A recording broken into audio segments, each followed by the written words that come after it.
മിഥുൻ മാനുവലിന്റെ തിരക്കഥയിൽ വൈശാഖ് സംവിധാനം ചെയ്ത ടർബോ, മമ്മൂക്കയുടെ ടർബോ ടർബോ കണ്ടു. മൊത്തത്തിൽ പടം കണ്ടപ്പോൾ എനിക്ക് ഒരു ഓക്കെ ഫീലാണ് തോന്നിയത്. അങ്ങനെ ഒരു ഭയങ്കര ഒരു ഹൈ കിട്ടിയ ഒരു സിറ്റുവേഷനിലായിരുന്നു പടം. ഒരു പ്രൊമോഷണലിന്റെ സമയത്ത് തന്നെ പറഞ്ഞ രീതിയിലുള്ള ഒരു പടം എക്സ്പെക്ട് ചെയ്തിട്ട് തന്നെയാണ് പോയത്. ഒരു ടോട്ടൽ ഒരു ഇടിപ്പടം കാണാനാണ് പോയത്. ഇടിപ്പടം കാണേണ്ട ഒരു മൈൻഡ് സെറ്റിൽ തന്നെയാണ് പോയത്. അങ്ങനത്തെ പടങ്ങളൊക്കെ എനിക്ക് ഒരുപാട് ഇഷ്ടമാണ്. പക്ഷെ ഈ പടത്തിലോട്ട് വരുമ്പോൾ എനിക്കൊരു ഒരു ഒരു 60%, 60 to 65% ഞാൻ ഹാപ്പി ആയിട്ടുള്ളത് പടം മൊത്തത്തിൽ, പടത്തിന്റെ ഔട്ട്പുട്ടിൽ. അതിന്റെ വിഷയം എന്താ വെച്ചാൽ, ഇതിൽ ഇടി വരുന്ന സാഹചര്യങ്ങളിൽ ആ ഇടിക്ക് വേണ്ടി ഉണ്ടാവുന്ന ഒരു ഒരു സിറ്റുവേഷൻ ഉണ്ടല്ലോ. എന്തിനാണ് ഇടി, നമുക്ക് ആ ഇടി അവിടെ കൊണ്ടുവന്ന് പ്ലേസ് ചെയ്യുന്ന സമയത്ത്, ഇടി നടക്കുന്ന സമയത്ത് കിട്ടുന്ന ഒരു സാറ്റിസ്ഫാക്ഷൻ ഉണ്ടല്ലോ, അത് പലപ്പോഴും പല ആക്ഷൻ സീക്വൻസുകളിലും നമുക്ക് കിട്ടുന്നില്ല. ആ റീസൺ ഫോർ ആ ഒരു ഫൈറ്റ്, ആ സാധനം കറക്റ്റായിട്ട് വർക്ക് ചെയ്യുന്നത്. അതൊരു തിരക്കഥയുടെ അങ്ങനെയൊക്കെ പറയാൻ പറ്റുമെന്നറിയാം, തിരക്കഥയുടെ പോരായ്മ എന്ന് പറയാൻ പറ്റുമെന്ന് അറിയില്ല. ആ ഒരു സ്റ്റോറി കൊണ്ടുപോകുന്ന ആ ഒരു സിറ്റുവേഷൻസ് ഉണ്ടല്ലോ, അത് കറക്റ്റായിട്ട് നമുക്ക് ആ ഒരു ഇടി റിക്വയർഡ് ആണ് ആ സിറ്റുവേഷൻ എന്ന് നമുക്ക് തോന്നുന്ന തരത്തിലല്ലായിരുന്നു ആ ഇടി വന്ന് ഭവിച്ചിട്ടുണ്ട്, ആ ഇടി സംഭവിക്കുന്നത്. അതൊരു ഒരു ഒരു ഒരു പ്രോബ്ലം ആയിട്ട് തോന്നി.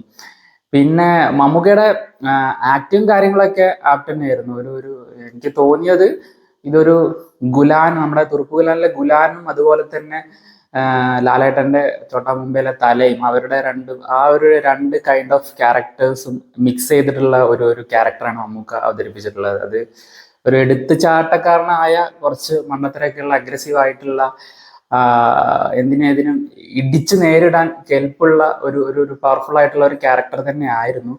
പക്ഷെ ഞാൻ നേരത്തെ തുർപ്പുകലാന്റെ കാര്യം പറഞ്ഞ പോലെ, ആ ഒരു സമയത്തെ മമ്മൂക്ക ഉണ്ടല്ലോ, നമുക്ക് ആ ഒരു കോമഡി ചെയ്യുന്ന ആ ഒരു ഏജിലുള്ള മമ്മൂക്കന്റെ ഒരു സമയത്താണ് ഈ സിനിമയെങ്കിൽ കുറച്ചും കൂടി നമുക്ക് ഒരു കണക്റ്റ് ആവുന്ന രീതിയിലായിരുന്നു. ആ ഒരു ഏജ്, ആ സമയത്ത് കുറച്ചും കൂടി ഒന്ന് വർക്കൗട്ട് ആവുന്ന തരത്തിലായിരുന്നിരിക്കാം, അങ്ങനെയാണ് എനിക്ക് തോന്നിയത്.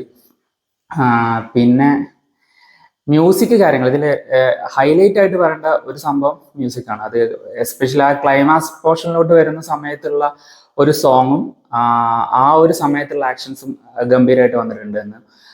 ഒരു ചേസിങ് ഒക്കെ കാണിക്കുന്നുണ്ട്. നമ്മൾ ട്രെയിലർ കട്ടിൽ കണ്ട ആ ചേസിങ് ഒക്കെ ആ എൻഡ് സ്റ്റേജിലോട്ടാണ്, ആ സിനിമയുടെ ക്ലൈമാക്സിനോട് അടുപ്പിച്ചിട്ടാണ് വരുന്നത്. അത് നന്നായിട്ട് വന്നിട്ടുണ്ട്. ആ ക്ലാഷും പിന്നെ ഡ്രിഫ്റ്റിങ്ങും കാര്യങ്ങളും, ആ വണ്ടി വെച്ചിട്ടുള്ള കുറച്ച് പരിപാടികളൊക്കെ നന്നായിട്ട് വന്നിട്ടുണ്ട്. ഇതിപ്പോ നമ്മൾ ഓരോ സീൻ സെപ്പറേറ്റ് ആയിട്ട് ഓരോ എലമെന്റ്സ് എടുക്കില്ല സിനിമയിൽ. സിനിമാറ്റോഗ്രഫി, ആക്ഷൻ, സൗണ്ടിങ്, BGM, പിന്നെ അതുപോലെ തന്നെ മ്യൂസിക്, അങ്ങനെ ഓരോ സാധനങ്ങൾ എടുക്കുമ്പോൾ നമുക്ക് ഇത് കൊള്ളാലോ എന്ന് തോന്നും. പക്ഷെ സിനിമ മൊത്തത്തിൽ വന്ന സമയത്ത് ആ ഒരു ഔട്ട്പുട്ട് നമ്മൾ കാണുന്ന സമയത്ത് നമുക്കൊരു സാറ്റിസ്ഫാക്ഷന്റെ കുറവുണ്ട്. അതിൽ ഈ പറഞ്ഞ പോലെ തന്നെ ആ ഒരു തിരക്കഥ കൊണ്ടുപോകുന്ന രീതിയിലുള്ള ഒരു പോരായ്മയായിട്ടാണ് എനിക്ക് തോന്നിയത്. ഒരു സീനിൽ നിന്ന് വേറൊരു സീനിലോട്ട് സിനിമ എലവേറ്റ് ചെയ്തു പോകുന്നത് ഭയങ്കര ഡ്രാസ്റ്റിക് ആയിട്ട് തോന്നി. അതായത് ഇപ്പൊ ഒരു ഇടുക്കിക്കാരനായ ഒരു കഥാപാത്രത്തിനാണ് മമ്മൂക്ക അവതരിപ്പിക്കുന്നത്. ആ മമ്മൂക്ക ഒരു പ്രത്യേക സാഹചര്യത്തിൽ ചെന്നൈയിൽ എത്തപ്പെടുകയും ആ ചെന്നൈയിൽ പിന്നെ അദ്ദേഹം അഭിമുഖീകരിക്കേണ്ടി വരുന്ന ആ പ്രശ്നങ്ങളെ കാണിക്കുന്ന, ആ പ്രശ്നങ്ങൾ അദ്ദേഹമായിട്ട് കണക്ട് ചെയ്യുന്ന രീതി, അല്ലെങ്കിൽ അദ്ദേഹം ചെന്ന് ചാടുന്ന പ്രശ്നങ്ങളുടെ ആ ഒരു ഇന്റൻസിറ്റി ഒക്കെ പെട്ടെന്ന് എന്താ പറയാ, എലവേറ്റ് ചെയ്ത് പോകുന്ന പോലെ തോന്നി. ഒരു സാധാരണക്കാരൻ ഒരിക്കലും യാതൊരു കാരണവശാലും അല്ലെങ്കിൽ വളരെ വിരളമായിട്ട്, അല്ലെങ്കിൽ ഒരിക്കലും ഒരു സാധാരണക്കാരന് സംഭവിക്കാൻ ഒരു സാധ്യതയും ഇല്ലാത്ത തരത്തിലുള്ള ഓരോരോ പ്രശ്നങ്ങളാണ് ഇതിൽ നമ്മുടെ നായകന് അനുഭവിക്കേണ്ടി വരുന്നത്. അപ്പൊ അതിലൊരു പ്രശ്നം തോന്നി എനിക്ക്, സീൻസ് എലവേറ്റ് ചെയ്ത് പോകുന്ന രീതി.